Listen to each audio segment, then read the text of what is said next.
Welcome to the Mindset Architect Podcast, where it's all about creating the life you want, the business you want, and making a real difference.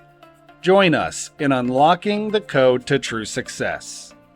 And now your host, Tony Caliendo, Master Coach with Rethink Coaching. Welcome to the Mindset Architect Podcast, episode number 36. I'm Tony Caliendo, Master Coach here at Rethink Coaching. And as always, I want to thank you for spending time with me today. Truly appreciate your gift of time, and I want to honor that. So what I have been hearing lately with the clients that I coach in the different industries and the groups of people that I'm speaking to is there's this edge or air of doubt. And what do I mean by that? So I've heard it said several times just this week, I don't know if I have it in me to push through this again, meaning there was a change in the way their business has been handled or been able to be conducted. And there's, with that statement, when I've been pressing them to find out exactly what does that mean, it really means that there's an air of doubt. Like there's this kind of cloud of doubt. I don't know if I can do it. I don't know if I can push through it again. I don't know. And for me, when we've dug down deep in the group conversations and the one-on-one conversations, it really has just been a bit of doubt in ourselves and our ability to give it just another push. And I want to talk about a couple of things that I recommend and that I personally do that really help in those moments, because if we're completely honest, we're all going to be faced with this at some point. I know a lot of industries are going through change right now in the way things are done, or the way sales are captured, or the way sales are converted. And that within itself can create a little bit of, I don't want to say frazzle, but that's the word that's coming to mind, a little bit of frazzle in our brains, because what we've always done to get to goal is not enough or is not what we need to do any longer. And so when we have that shakeup in our brain, it does create a bit of uncertainty or a bit of doubt. So we've talked about the basic human needs. We've talked about the thought flow model. I really want to talk to you about just some basic things that I'm recommending that we do if you're feeling a bit of uncertainty or unsure if you can push through any changes that are happening. So the number one thing that I say to do is get clear and make sure you are crystal clear on your vision and that hasn't changed. I think sometimes we get so focused on all of these different things and the things that are changing and all the stuff that is not working anymore that we lose sight of our vision. And I think it's really important that we revisit that, get crystal clear, and reassess why we're doing this. You know, what's our why? What's our compelling future? All of the things that we've talked about. And get clear and get comfortable with that. That within itself can put a little bit of calm on the brain and create a level of excitement for you, again, to get recharged, to move through things, because knowing where you ultimately want to go is really important, and it can excite you in a way that you can say, okay, I'm ready. I'm not giving up on that. That's exactly what I know I want. And so I would say revisit your vision or your compelling future. Now, if you don't have one, or if that has changed, it's important that you sit with it and either create one or that you make any tweaks that you might need to make to your existing one. So I don't know what episode it is, but there is an episode that I do on compelling future. And if you're struggling with that, I would go give that episode a listen to and start creating what that future for you can look like. So that's number one. I do want to say caveat with that. And I love this thought. Right? We have a compelling future that excites us. And I want us to get reattached to that, because that can help calm the brain a little bit and give it ultimately the direction it will be going and give it some certainty and security. But what I love is that we should be excited about the goal, but we should be focused on right now, not about focused on what it's going to be like when I'm in that space. And I know that's a bit contradictory, but get comfortable with, get reattached to where you want to be, and then get down to the nitty gritty of what do I need to be focused on right now? And that is part of your compelling future or your vision. So that's the number one thing that I would say to do. I do it all the time. I have my compelling future written on a page in my journal, in one of my journals that I look at every day and sometimes multiple times a day. And it's the thing that I need to do to move myself forward, to keep pushing through when there are some challenging times or times where I just start to feel a little bit of doubt about my ability to make things happen. So, as my coach says, you should visit that all the time. He adds a little explicitive in there, but we'll just leave it at all the time. And truly, that it will serve you well.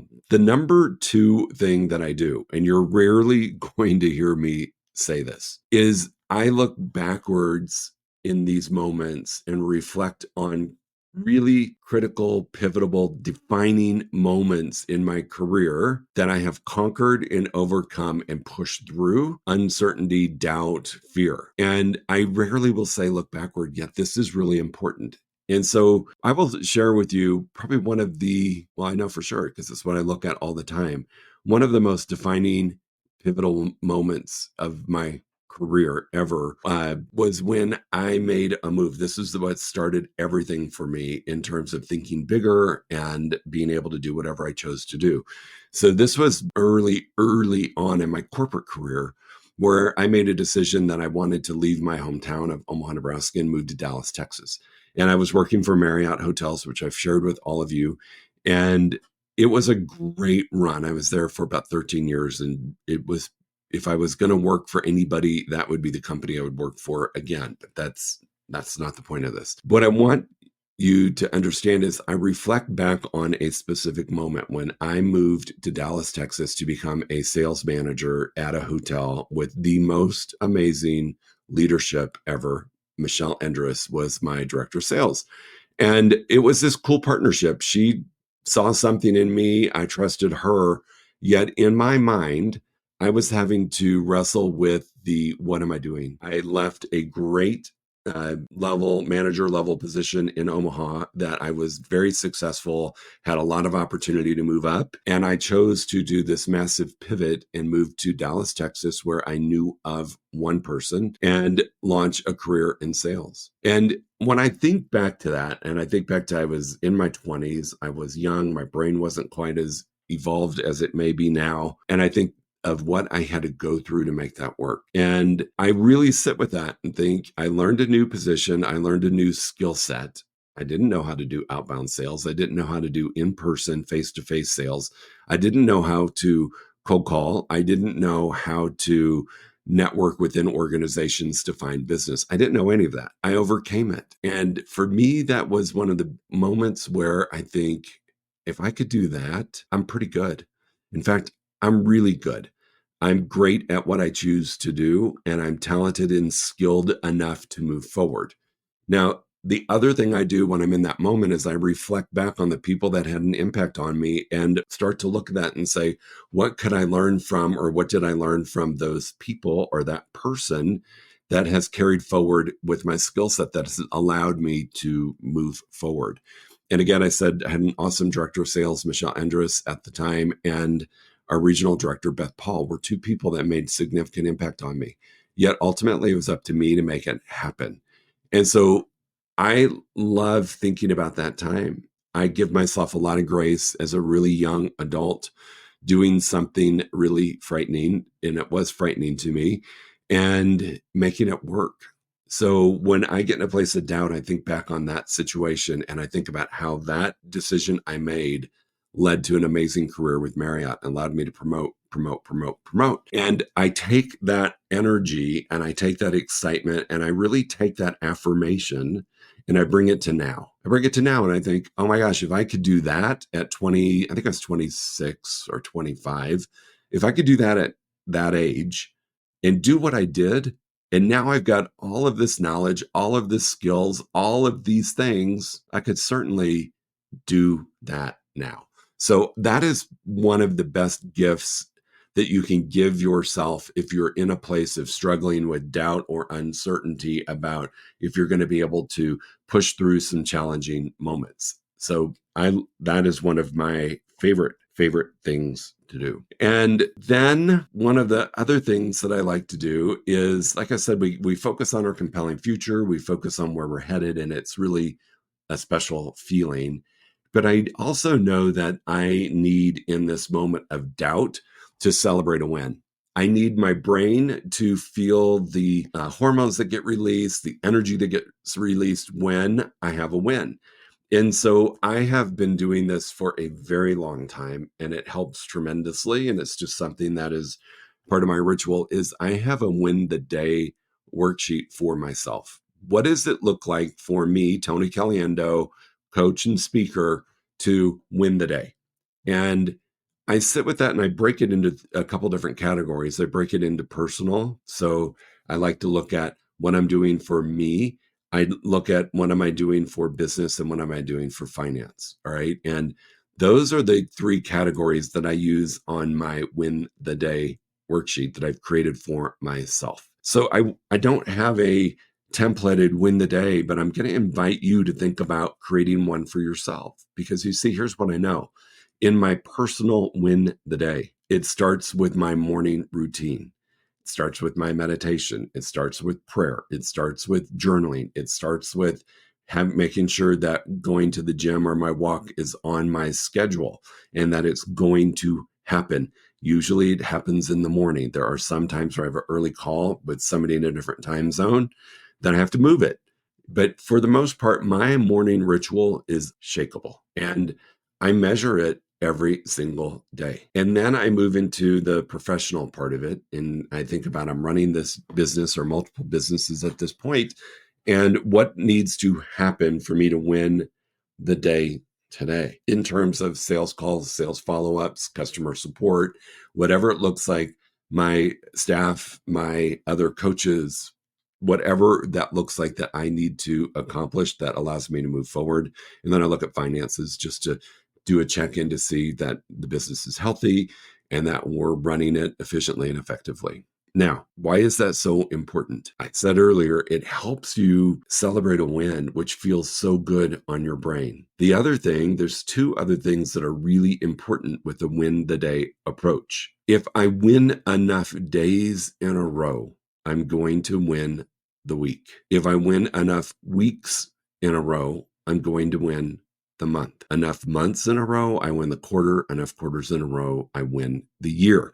So it's really important that we sometimes get granular on these things because I know when I win the day, I'm setting myself up for a great week, a great month, a great quarter, a great year. So that's the number one thing that I love what it does for me. Number two, it helps me identify where I failed. What are my failures for the day? And I know some people hate that word. I love it because it's just what are the lessons that I can learn from the day, what I did or didn't do, or what I could do better. And I really do, at the end of the day, run the scorecard for myself. And I will be very honest and say, did I win the day? Yes or no? If I won the day, awesome. I still analyze what could I have done even just a little bit better, just to continue to push myself to grow.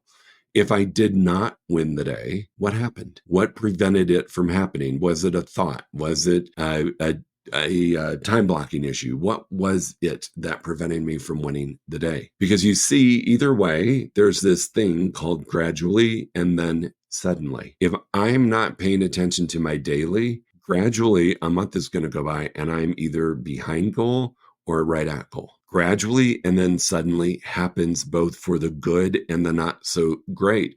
And if I'm not catching it at the day it happens, I'm risking moving into a gradually and suddenly. My business is unhealthy. Gradually and suddenly, I am behind the eight ball when it comes to finances. Gradually and suddenly, my health is not where I need it to be. So I really do love the win the day for those reasons. So sit with it and look at, okay, we've talked about the importance of a plan, and I don't care what business you're in or if you're in this and joining me just because of the winning of your life, you should have a plan. You should have a goal, and you should have a 1 year and a 5 year and a 10-year goal. But what's really important is that we take those big goals and we chunk them down into measurables. And those measurables now are what I'm going to use to derive my win the day. And I will say this, still at this point, there are days I don't win. There are days that I do not win. 9 times out of 10, when I haven't won the day, it's because of a thought I allowed to creep into my head that I didn't correct and fix, which affected how I feel, the actions I take, and the results I get. Or I negotiated with myself because we're great salespeople. And I negotiated off one of my non-negotiable activities. We all do it. I'm guilty of it. Doesn't happen that often for me anymore because I'm in such a routine of doing things, yet it will. I can easily get seduced by going and doing something more fun. I mean, let's be honest, there's all parts of our business and life that aren't fun. Some of the conversations we must have, some of the activities we must do. And when we're super uncomfortable, we can deviate from the great win the day plan that we have and actually end up losing the day.